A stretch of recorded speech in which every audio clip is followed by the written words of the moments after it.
So in my last class, we have started understanding the concept of reciprocal promises, जिसे अपन हिंदी में कहते हैं ना, छोटे बच्चे बोलते हैं इस हाथ दे और इस हाथ ले। ठीक है सर, वो तो होता ही है कॉन्ट्रैक्ट में, इसको भी इसे कंसिडरेशन देना पड़ता है, इसको भी इसे देना पड़ता है। लेकिन जब दोनों पार्टीज एक दूसरे को फ्यूचर में कंसिडरेशन देने का वादा करती हैं, तो वो प्रॉमिस कर रही हैं उनको फ्यूचर में कुछ देने का। So when a promise is getting exchanged for another promise, promise number one is getting exchanged for promise number two, these are known as reciprocal promises.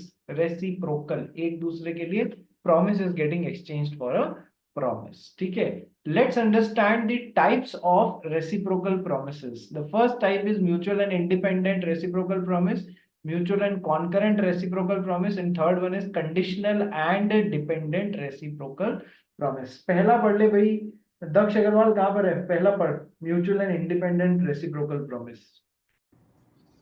Mutual and independent promise, where each party is required to perform its promise independently without waiting for the performance of other party. The promises are called mutual and independent. Example, हाँ, जैसे कि sir एक party ने दूसरी को promise किया है, दूसरी ने भी पहले को प्रॉमिस किया है। सर ये अपना, ये दोनों आपस में म्यूचुअल है। सर ये भी करेगा और इसके बदले में ये भी करेगा। लेकिन मिस्टर एक्स बिना मिस्टर वाई के परफॉर्मेंस के वेट किए अपना काम कर देंगे, और मिस्टर वाई बिना मिस्टर एक्स की परफॉर्मेंस की वेट किए अपना काम कर देंगे।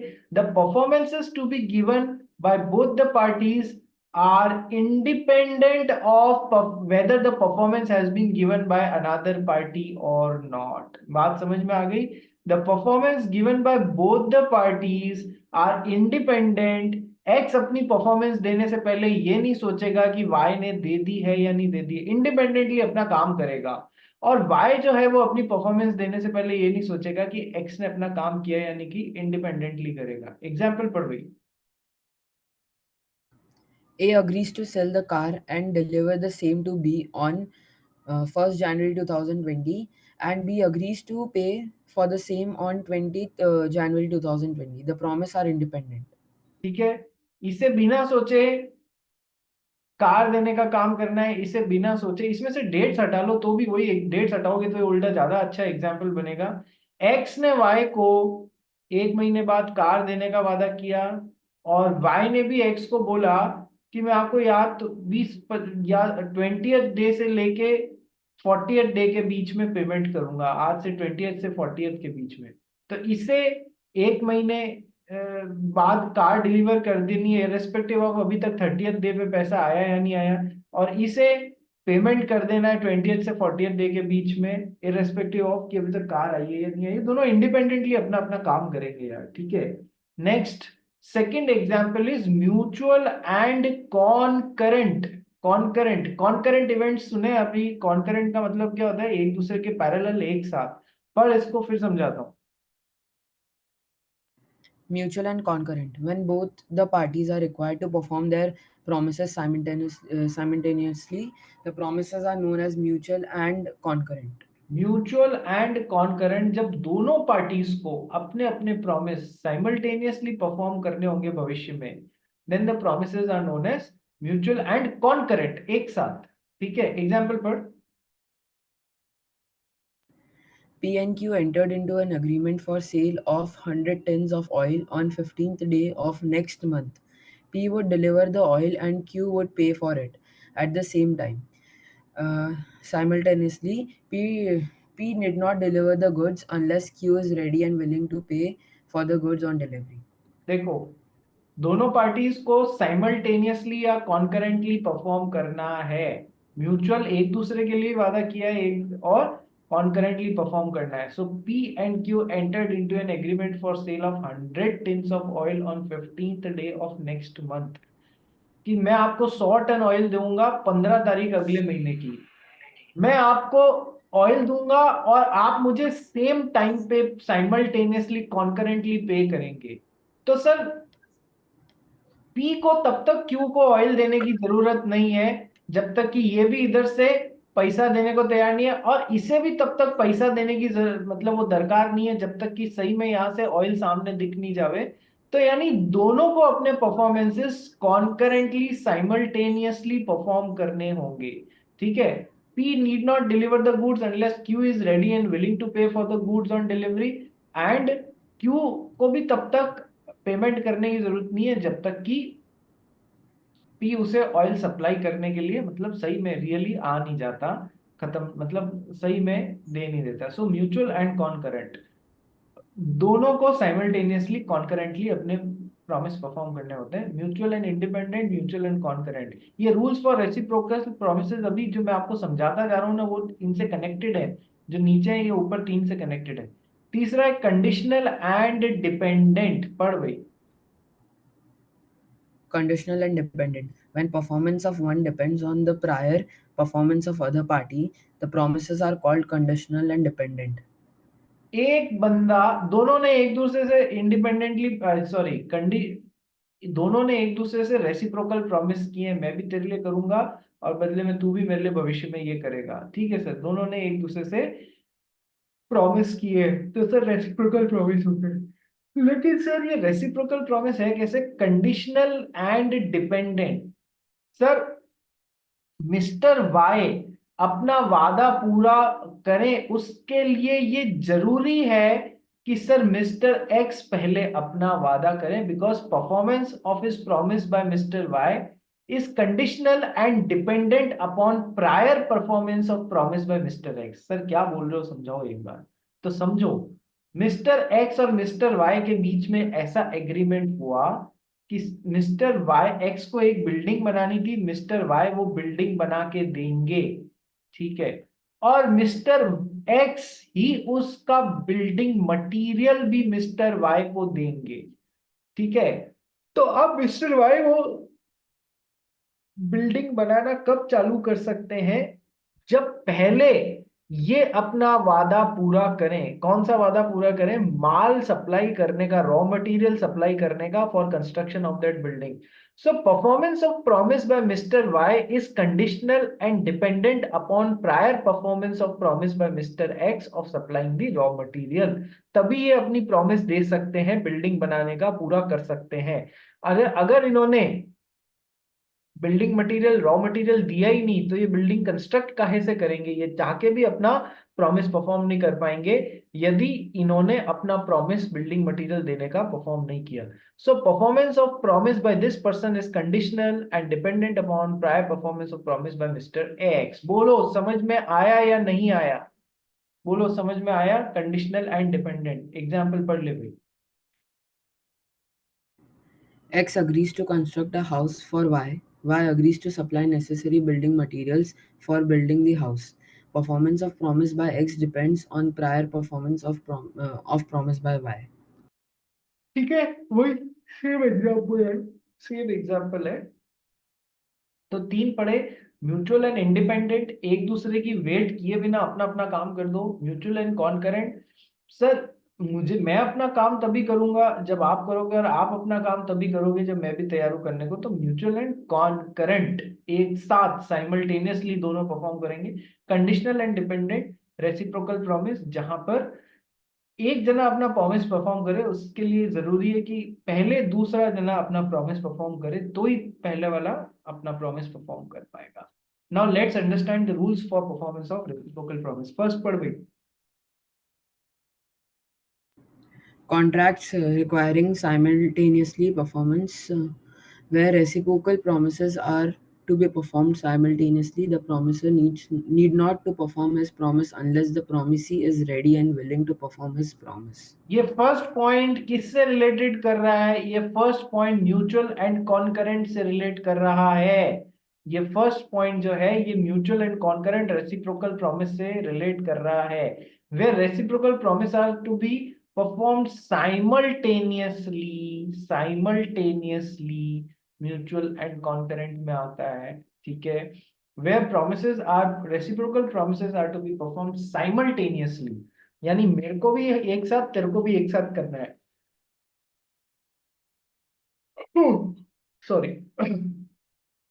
The promiser need not perform his promise unless the promisee is also ready and willing to perform his promise. Clear है? Second, where the order of performance is fixed, where the order of performance is fixed, in which the reciprocal promises are to be performed, is it is expressly fixed by the contract, they shall be performed in that order. उन्हें उसी order में perform करना है. ठीक है? तो कैसे कि सर कंडीशनल एंड डिपेंडेंट में ऑर्डर पहले सेट होता है या म्यूचुअल एंड इंडिपेंडेंट में? सर कंडीशनल एंड डिपेंडेंट में ज्यादा लग रहा है. ठीक है. अ, अ, तो एक बार पढ़ो इसको, एग्जाम्पल को पढ़, फिर मैं तेरे को समझाता हूँ. तुम लोग को एग्जाम्पल पढ़ो. A and B promises that A shall build a house for B at a fixed price. A's promise to build the house must be performed before B's promise to pay it for it. A's promise to perform A's promise to build the house must be performed before B's promise to pay for it. देखो बहुत simple है. ए ने कहा आप मेरे लिए building बनाइए और मैं आपको पैसा दूंगा. तो पहले बिल्डिंग बनाएगा तभी तो पैसा मिलेगा, या पहले पैसा मिल जाना चाहिए बिना बिल्डिंग बनाए? तो sir order of performance is fixed. पहले क्या होगा? तो ये किससे कोरिलेट कर रहा है सर? कंडीशनल एंड डिपेंडेंट से कोरिलेट कर रहा है. सर पहले यहां पर अपन ने इस एग्जांपल में पढ़ा था, पहले वो बिल्डिंग मटेरियल देगा तभी तो ये अपना बिल्डिंग बनाने का काम कर पाएगा. तो पहले इसे x को परफॉर्म करना होगा, फिर y परफॉर्म कर पाएगा. तो जहां पर ऑर्डर फिक्स है वो उसी ऑर्डर में परफॉर्म होने चाहिए. ठीक है.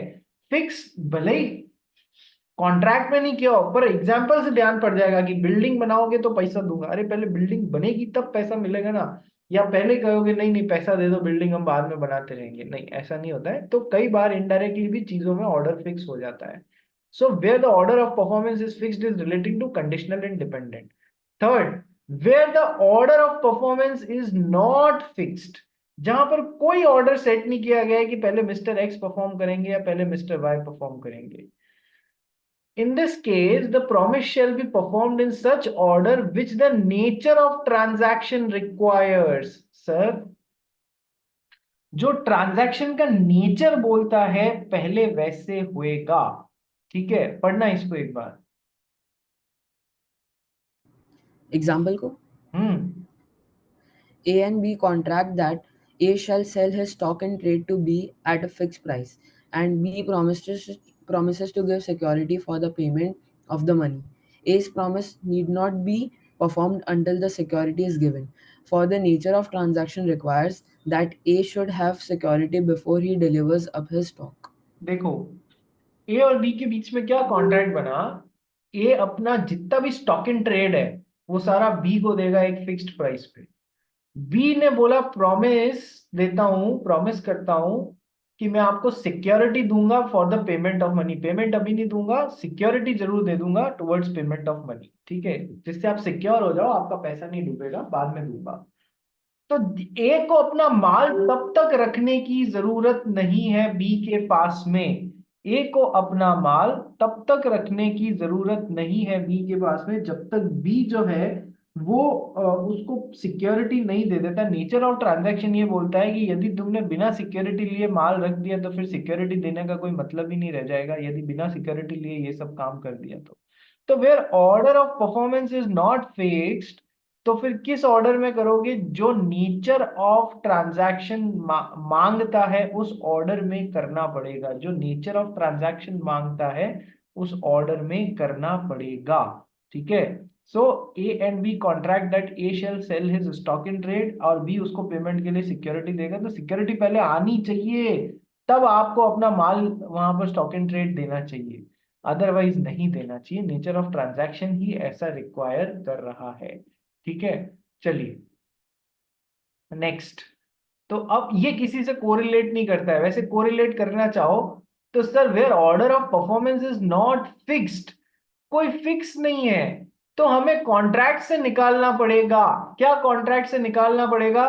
सर पहले बिल्डिंग मटेरियल देगा तभी तो मैं बनाऊंगा, नहीं तो कहां से बनाऊंगा. तो थर्ड वाला पॉइंट जो है ये थर्ड से कोरिलेट कर रहा है.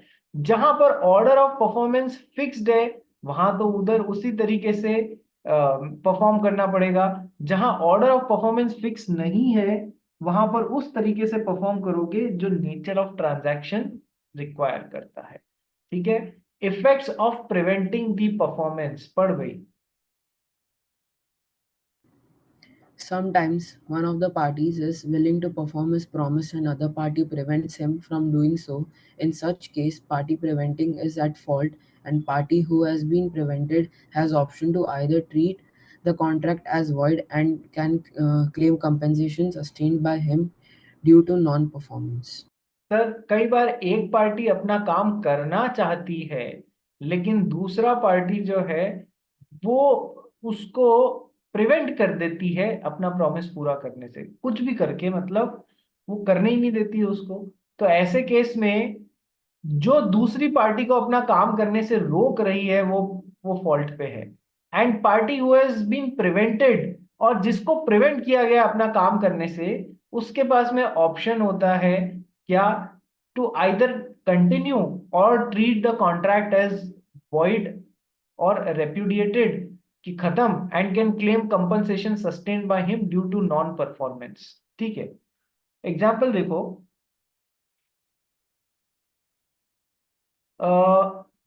सर एक्स को वाई को एक गाड़ी बेचनी थी।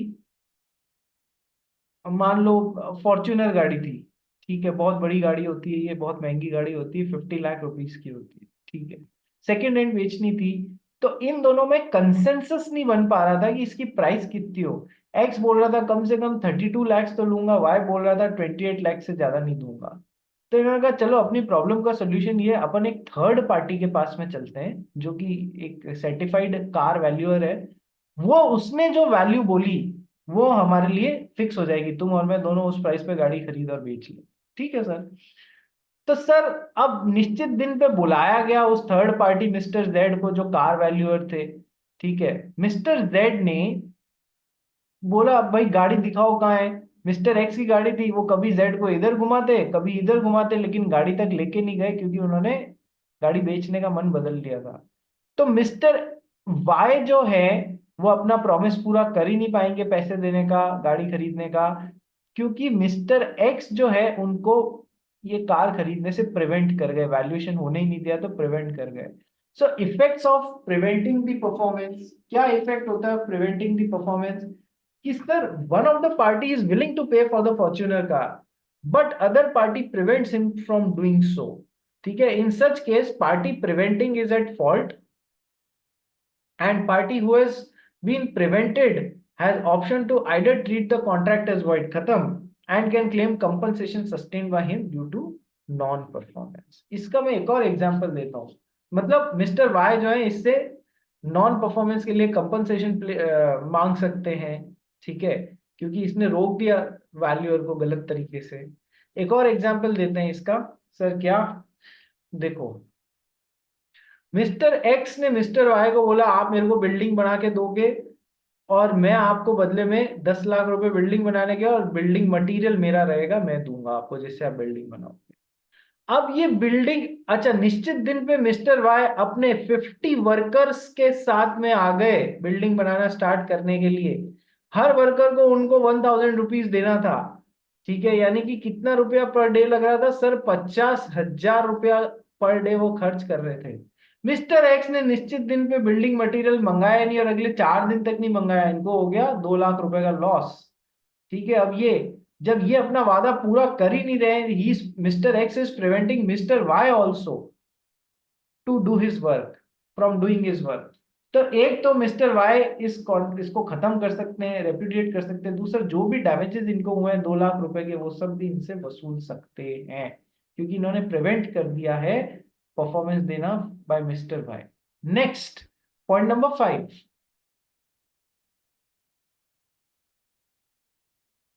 Point number 5, Sorry, sir. ये जो You. ये जो मैंने आपको लास्ट एग्जांपल बताया ना, कि सर जिस पार्टी को पहले परफॉर्म करना है उसने नहीं किया तो दूसरी पार्टी को क्या करना है, आइए देखते हैं, पहले पढ़ते हैं फिर इसको समझेंगे। Effect of non performance by party who has to perform first. पहले एक पार्टी को परफॉर्म करना था, फिर दूसरी को परफॉर्म करना था, तो पहले ने किया ही नहीं तो दूसरा क्या करेगी। ठीक है, आइए पढ़ते हैं। where the performance of promise by one party depends upon the prior performance of promise by other party, and party who is liable to perform first fails to perform, then he cannot claim performance from the other party, and defaulter becomes liable to pay compensation to the other party for any loss sustained by non-performance of the contract. ये वाला जो example दिया है ना, पहले building material देना था, फिर ही तो वो बना पाएगा। नहीं, तुमने दिया नहीं तो ये कैसे कर पाएगा। तो इसको जो भी लॉस हो रहा है वो तुम कंपनसेट करोगे, ये इसमें बैठेगा, इस वाले पॉइंट में। ऊपर वाले पॉइंट में effect of preventing the performance में, वो कार को वैल्यूएशन थर्ड पार्टी के द्वारा करना था। थर्ड पार्टी को आप कार तक लेके ही नहीं जा रहे हो, तो प्रिवेंट कर रहे हो परफॉर्मेंस देने से। नहीं तो कार की प्राइस फिक्स हो जाती तो फिर दोनों को खरीदना बेचना पड़ता उस फॉर्च्यूनर को। वो वाला एग्जाम्पल इसमें आएगा।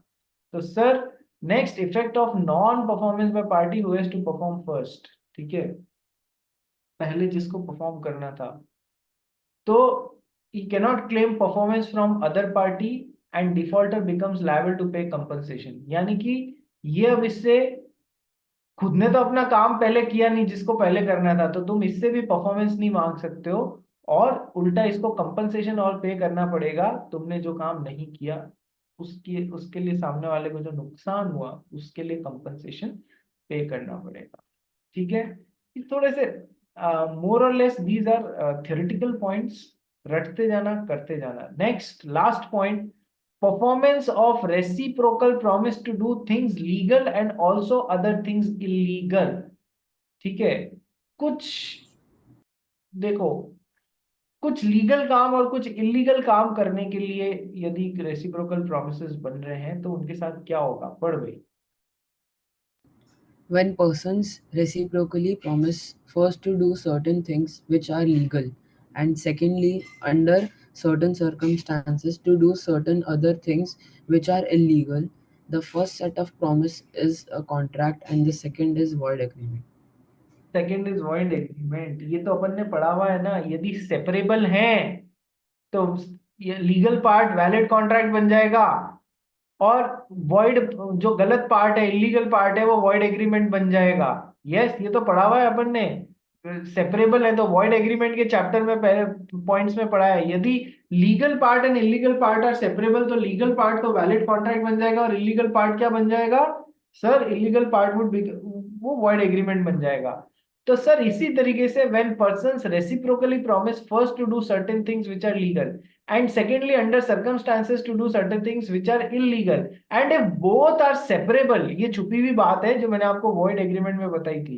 The first set of promise is contract and second set is void agreement। क्या एग्जाम्पल बताया था, मिस्टर एक्स ने मिस्टर वाई को 10 नहीं सॉरी 100 किलो चावल के लिए 10,000 रुपए और 1 किलो अफीम के लिए 10,000 रुपए, अलग अलग सेपरेबल है ना, टोटल 20,000 रुपए इस तरीके से पे करने का वादा किया। ठीक है, लीगल पार्ट कौन सा है, राइस वाला। इलीगल पार्ट कौन सा है, अफीम वाला। तो sir legal and illegal are separable, तो फिर क्या होगा सर, ये तो बन जाएगा वैलिड कॉन्ट्रैक्ट एंड ये बन जाएगा वॉइड एग्रीमेंट, शुरुआत से गलत एग्रीमेंट। ये सेपरेबल है इसलिए ये पूरा बोल दिया होता 20,000 रुपए इसके और इसके मिला के दे रहा हूँ। ठीक है, सेपरेट नहीं किया दोनों के लिए, तो फिर पूरा ही पार्ट इलीगल हो जाएगा, ये बात ध्यान रखना। ठीक है, पढ़ना example. Ram and Sham agrees that Ram shall sell Sham his house for rupees 10 lakh. This is a contract. But if Sham uses it as a gambling house, he shall pay rupees 15 lakhs for it. This is void agreement. कि मैं अपना घर आपको किराए पे दे रहा हूँ रहने के लिए, तो 10 लाख रुपए किराया लगेगा। लेकिन यदि आप इसको सट्टेबाजी के लिए काम ले रहे हो, गैम्बलिंग के लिए काम ले रहे हो, तो 15 लाख लगेगा। लीगल और इलीगल पार्ट दोनों है, सेपरेबल है, हाँ सर सेपरेबल है, तो लीगल पार्ट एनफोर्स हो जाएगा, इलीगल पार्ट है तो एनफोर्सेबल नहीं होगा। ठीक है, ये कुछ रूल्स थे। रेसिप्रोकल प्रॉमिस क्या होते हैं, टाइप्स ऑफ रेसिप्रोकल प्रॉमिस क्या होते हैं, rules for performance of reciprocal promise क्या होते हैं। ठीक है, अब अपन चालू करेंगे time as the essence of the contract. Important topic है, time as the essence of the contract. जब पार्टीज एक निश्चित टाइम पीरियड के अंदर जब पार्टीज एक निश्चित टाइम पीरियड के अंदर चाहती हैं कि उनके प्रोमिसेस पूरे हो, तो that means time is essential towards performance of the contract. Time is essential towards performance of contract, यानी कि टाइमली परफॉर्मेंस एक स्टिपुलेशन है, एक बहुत इंपॉर्टेंट पॉइंट। यदि मिस्टर एक्स ने परफॉर्मेंस तो दे दी लेकिन टाइमली नहीं दी, 10 दिन लेट दी, तो क्या ये उसको फिर एक्सेप्ट करने को बाउंड होंगे if time was really an essence towards the contract, towards performance of contract? नहीं सर, तो फिर ना होंगे। ठीक है, तो फिर मिस्टर वाई उसकी परफॉर्मेंस 10 दिन लेट एक्सेप्ट करने के उसमें नहीं है, नहीं बाध्य नहीं होंगे उसकी late performance, because time was of the essence of the contract. ठीक है, इस सेक्शन 55 है, इससे रिलेटेड रूल्स पढ़ते हैं। Time is of the essence of the contract means that parties essentially want and intend the performance of the promise within the stipulated time। जो time period बताया है उसके अंदर अंदर करें। ठीक है, टाइम बहुत जरूरी होता है। सर यदि आपने टाइमली नहीं किया, time was one of the essentials towards performance of the contract, और टाइमली परफॉर्मेंस नहीं किया, तो सर क्या होगा? सर ये और ये डिटेल्स में मिला के अपने को पढ़ना पड़ेगा। ये एग्जाम में आने लायक क्वेश्चन टॉपिक होता है, time as the essence of the contract, ध्यान से समझना। ठीक है, क्या मतलब होता है? एसेंस में एक वर्ड एसेंशियल आ रहा है ना, time is essential towards performance of the contract. ठीक है, just give me a second please.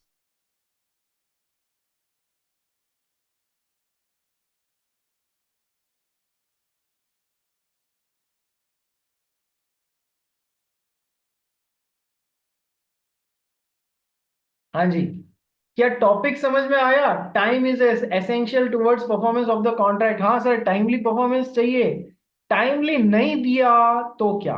ये ठीक है, परफॉर्मेंस चैप्टर में क्यों पढ़ रहे हैं? क्योंकि परफॉर्मेंस एक स्टिपुलेटेड टाइम पीरियड के अंदर देनी, इसलिए ये टॉपिक कहाँ आया? परफॉर्मेंस ऑफ कॉन्ट्रैक्ट चैप्टर में आया। ठीक है, एग्जाम का क्वेश्चन है, आ जाओ। Time is the essence of the contract, पढ़ भाई। In this case, promisor is expected to perform it at or before the stipulated time. If he fails to perform his obligation within fixed time, the contract becomes voidable at the option of the promisee. Voidable at the option of the promisee. Timely perform नहीं किया है, late perform करने आए हो, तो मेरी इच्छा होगी तो लेट परफॉर्मेंस एक्सेप्ट करूंगा, नहीं होगी तो मैं रिसेंड कर सकता हूं कॉन्ट्रैक्ट, ये कहते हुए टाइमली परफॉर्मेंस नहीं दिया, ले जाओ वापस अपना माल, नहीं चाहिए, अब हमारे बीच में कोई कॉन्ट्रैक्ट नहीं रहा। बात समझ में आई? कॉन्ट्रैक्ट यदि टाइमली परफॉर्मेंस परफॉर्मेंस नहीं दिया गया तो कॉन्ट्रैक्ट वॉइडेबल होगा का क्या मतलब है? वॉइडेबल में एक पार्टी की इच्छा हो तो उसको आगे ले जा सकता है, नहीं तो खत्म कर सकता है। तो जब टाइमली परफॉर्मेंस की बात थी और टाइमली परफॉर्मेंस नहीं दी एक्स ने मिस्टर वाई को, तो contract becomes voidable at the option of mister Y. if he wants he can continue, if he wants, since timely performance was not given, he can also rescind।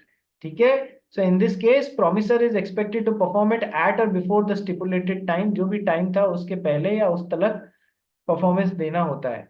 If he fails to perform his obligations within fixed time, the contract becomes voidable at the option of the promisee। वो चाहे तो आगे बढ़ सकता है कि कोई बात नहीं, आपने लेट परफॉर्मेंस दी, मैं फिर भी एक्सेप्ट करता हूँ, तो आगे बढ़ गया।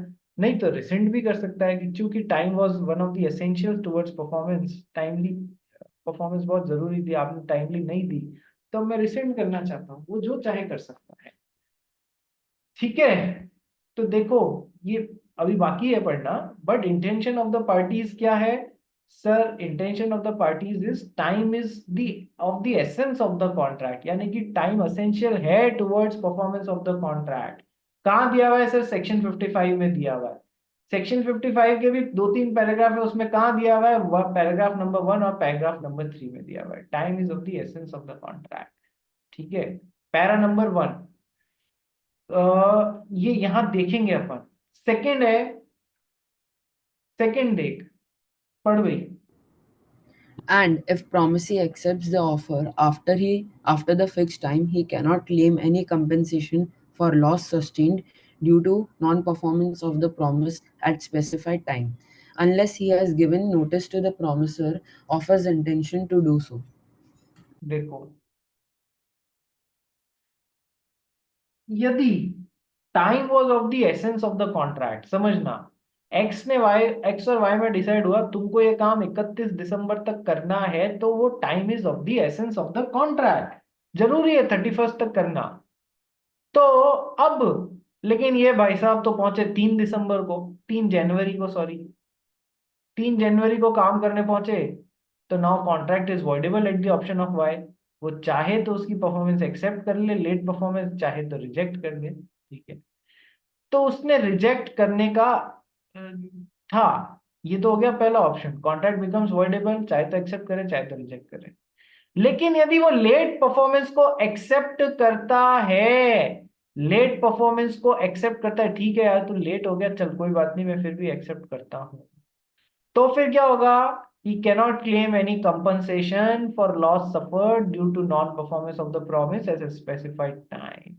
यानी कि अब यदि उसने इस रास्ते पे बढ़ना का नक्की किया कि कोई नहीं, लेट परफॉर्मेंस है, ला दे दे यार कोई बात नहीं, तो अब वो यहां पर कंपनसेशन नहीं मांग सकता है। सर कंपनसेशन किस बात का? सर कई बार क्या होता है, पार्टीज लेट होती है ना, तो उनपे कंपनसेशन ठोका जाता है कि देखो टाइमली आपने माल सप्लाई नहीं किया, हमको आगे इतनी दिक्कत आई, तो आपको इतना लॉस बेयर विद करना पड़ेगा, आपको लेट सप्लाई के लिए हमको इतना कंपनसेट करना पड़ेगा, that is what is compensation. बात समझ में आई? तो सर यदि आपने लेट परफॉर्मेंस को एक्सेप्ट किया, तो सर आप कंपनसेशन लेने के अधिकारी नहीं होंगे। लेट परफॉर्मेंस को एक्सेप्ट कर लिया, तो उस लेट परफॉर्मेंस के कारण जो भी आपको नुकसान हुआ, उसके प्रति आप कंपनसेशन लेने के अधिकारी नहीं होंगे। क्या ये बात समझ में आई? क्या ये बात समझ में आई? इधर तो आप रिसेंट तो कर ही सकते हो और कंपनसेशन भी ले सकते हो। तुमने परफॉर्म नहीं किया, लेट करने आए, उसके कारण मेरे को इतना नुकसान हुआ, उस नुकसान की भरपाई तुम कंपनसेशन के तौर पे करोगे यदि रिसेंट कर रहे हो तो। यदि एक्सेप्ट कर रहे हो तो आपसे कंपनसेशन का अधिकार छीन लिया जाएगा, क्योंकि आप लेट एक्सेप्ट कर रहे हो, ठीक है, आपने रिसेंट नहीं किया, आपने एक्सेप्ट किया, तो अब आप कंपनसेशन नहीं मांगोगे, ठीक है। बट एक कैच है, unless he has given notice to the promisor of his intention to do so। तो पूरा फ्लो वापस देखते हो, मतलब सर अब ये कंपन, इसने लेट परफॉर्मेंस दिया, कॉन्ट्रैक्ट इसके ऑप्शन पे वॉइडेबल हुआ, उसने रिसेंड नहीं करके क्या किया, उसने कहा मैं तो चलूंगा इसके साथ में, कंटिन्यू करूंगा, तो बेसिकली क्या हो जाएगा सर, कंपनसेशन का राइट रिसेंड हो जाएगा। लेकिन यदि मिस्टर वाई ने मिस्टर एक्स को ये कहते हुए एक्सेप्ट किया कि मैं इस कॉन्ट्रैक्ट के साथ में, आप लेट हो गए हो, लेट परफॉर्मेंस दे रहे हो, तो भी कंटिन्यू कर रहा हूं, मेरी एक ही शर्त है, क्या शर्त है, कि मैं तभी आपकी परफॉर्मेंस को एक्सेप्ट करूंगा जब आप मेरे को आपकी लेट परफॉर्मेंस के कारण जो लॉस हुआ है उसके लिए कंपनसेट करोगे, तो ही मैं आपकी परफॉर्मेंस, लेट परफॉर्मेंस को एक्सेप्ट करूंगा। यानी इसने केवियट रखते हुए एक्सेप्ट किया कि देखो मैं एक्सेप्टेंस इसी शर्त पे करूंगा जब आप लेट परफॉर्मेंस के कारण जो मुझे नुकसान हुआ है उसके लिए मुझे कंपनसेट करेंगे, तो फिर ये कंपनसेशन वसूल सकता है टुवर्ड्स लेट परफॉर्मेंस। एक्सेप्ट भी कर लिया परफॉर्मेंस, लेट परफॉर्मेंस के कारण कंपनसेशन भी वसूल सकता है। बोलो बात समझ में आई? फ्लो समझ में आया? एक बार वापस समझाता हूं, ठीक है, वापस समझ लो last time. Sir time was of the essence of the contract, mister X ने टाइमली परफॉर्मेंस नहीं दी, तो contract becomes voidable at the mister option of mister Y. वो चाहे तो एक्सेप्ट करे चाहे तो रिजेक्ट करे, रिजेक्ट कर रहे हैं कंपनसेशन वैसे ही ले सकते हैं, एक्सेप्ट कर रहे हैं और कुछ नहीं बोला तो कंपनसेशन का राइट छूट जाएगा। एक्सेप्ट कर रहे हैं लेकिन ये बोलते हुए एक्सेप्ट कर रहे हैं कि कंपनसेशन लूंगा तो ही एक्सेप्ट करूंगा, कंपनसेशन नहीं देगा तो एक्सेप्ट नहीं करूंगा, तो इस तरीके से एक्सेप्ट कर रहे हैं तो फिर कंपनसेशन ले सकते हैं। This is what is all given in section 55 paragraph 1+3 and paragraph 2, ठीक है। आइए देखते हैं इंटेंशन ऑफ द पार्टीज, एक बार सेम लिंक पे रिजॉइन कर लो, फिर इस इंटेंशन ऑफ द पार्टीज को खत्म करते हैं। Rejoin on the same link.